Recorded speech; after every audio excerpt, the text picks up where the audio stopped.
Hello to everyone, welcome to RL academy online classes. आज हम जिस टॉपिक के बारे में बात करने वाले that is about the system, boundary and surrounding. तो आपने सिस्टम का नाम सुना होगा कि इसकी डेफिनेशन कहता है कि anything under consideration is termed as the system. Anything under consideration, इस डेफिनेशन को ध्यान से समझना। एनीथिंग अंडर कंसिडरेशन मतलब हम किसी चीज को कंसिडर कर देते हैं, वही हमारा सिस्टम हो जाता है। समझे?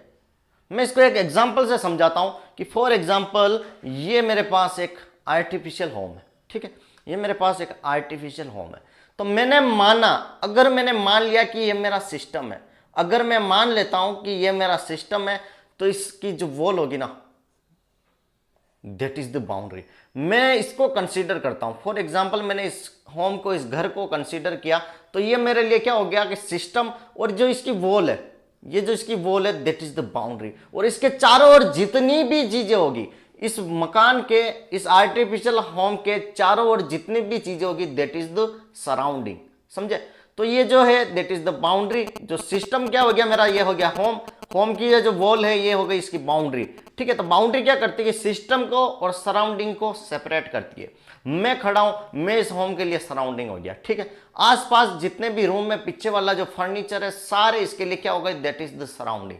पॉइंट क्लियर है? तो बाउंड्री क्या करती है, we separate the system from surrounding. Clear है? That is the boundary. And what is surrounding? तो anything other than system is termed as the surrounding. मतलब सिस्टम को छोड़ के सारी चीजें सराउंडिंग होती है। फिर से मैं एक एग्जांपल लेता हूं। फॉर एग्जांपल मैं इस कमरे में खड़ा हूं। ठीक है, तो माना, मैं मान लेता हूं कि मेरा ये सिस्टम है। ठीक है, मैंने इस कमरे को कंसीडर कर दिया। तो जिस भी चीज को हम कंसीडर कर देते हैं दैट इज द सिस्टम। समझ में आया? जिस चीज को हम कंसीडर कर देते हैं वही हमारा सिस्टम हो जाता है। तो फिर बाउंड्री क्या होगी, इस कमरे की दीवारें, इस कमरे की दीवारें बाउंड्री हो जाएगी। और इस कमरे के बाहर जितनी भी चीजें हैं, बाहर कोई दो चार और कमरे हैं, लेट बात है, किचन है, आसपास पेड़ पौधे, वो सारे सराउंडिंग हो गए। इस सिस्टम को छोड़कर, जिसको हम कंसीडर करते हैं उसको छोड़कर जितनी भी चीजें होगी वो हमारी क्या होगी, दैट इज द सराउंडिंग। और इस कमरे की वॉल क्या हो गई, बाउंड्री। फिर से एक एग्जांपल लीजिए, फिर से एक एग्जांपल लीजिए। फॉर एग्जांपल आपने एक मटका लिया और मटके को लेकर कहा कि मैं तो इसको कंसीडर कर रहा हूं। क्या कर रहे हो, इस मटके को कंसीडर कर रहे हो, इस पोट को कंसीडर कर रहे हो। तो ये पोट आपके लिए क्या हो गया, दैट इज द सिस्टम।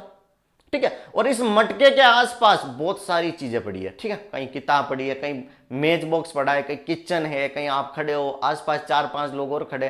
तो वो सारे उस मटके के लिए क्या होगा, सराउंडिंग। क्योंकि आपने कंसीडर किसको किया, सिर्फ मटके को। एक पोट को कंसीडर किया तो पोट अपने आप में एक सिस्टम हो गया। और इस पोट को छोड़कर सारी चीजें सराउंडिंग हो गई। और इस मटके को और आसपास की चीजें को सेपरेट कौन करता है, इस मटके की वॉल। ठीक है, दैट इज द बाउंड्री। ठीक है, तो what is system, anything under consideration, जिस भी चीज को हम कंसीडर करते हैं दैट इज द सिस्टम। और बाउंड्री क्या करता है कि we separate the system from surrounding. Clear है? And what is surrounding, anything under other than system is termed as the surrounding. Clear है? अब सिस्टम भी तीन तरीके का होता है, ओपन, क्लोज, आइसोलेटेड सिस्टम। समझ में आया? Open, close and isolated system. ध्यान से सुनना, what is open system. Open system कहता है कि जिसमें मास और एनर्जी दोनों का ट्रांसफर होता है, ओपन होता है, ऐसे खुला पोर्ट होता है। ठीक है, तो खुला पोर्ट क्या होगा, फॉर एग्जांपल आपने एक कप में चाय ले ली। ठीक है, चाय ले ली, और चाय जब आपने उस कप में लिए तो उसमें से आप चाय थोड़ी निकाल भी सकते हो, आप पी सकते हो। ठीक है, तो मास का ट्रांसफर हो गया। और एनर्जी क्या होगी, वो अपने आप ठंडी हो जाती है, उसमें से क्या होगी, भाप निकलती रहेगी। तो ये अपना हो गया, that is the open system. Point clear है? अब आता है क्लोज सिस्टम। क्लोज सिस्टम वो सिस्टम होता है जिसमें मास तो ट्रांसफर नहीं कर सकते लेकिन एनर्जी ट्रांसफर हो जाएगी।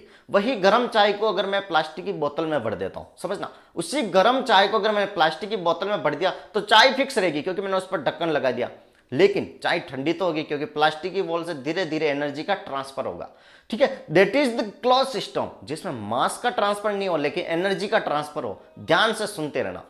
थर्ड कंडीशन आती है, that is the isolated system. और आइसोलेटेड सिस्टम कहता है ना तो मेरा मास ट्रांसफर हो ना ही मेरी एनर्जी ट्रांसफर हो। क्या कह रहा है कि ना तो मेरा मास ट्रांसफर हो ना ही मेरी एनर्जी ट्रांसफर हो। तो मैंने क्या किया, उस चाय को, एक आता ना आपका क्या बोलते हैं,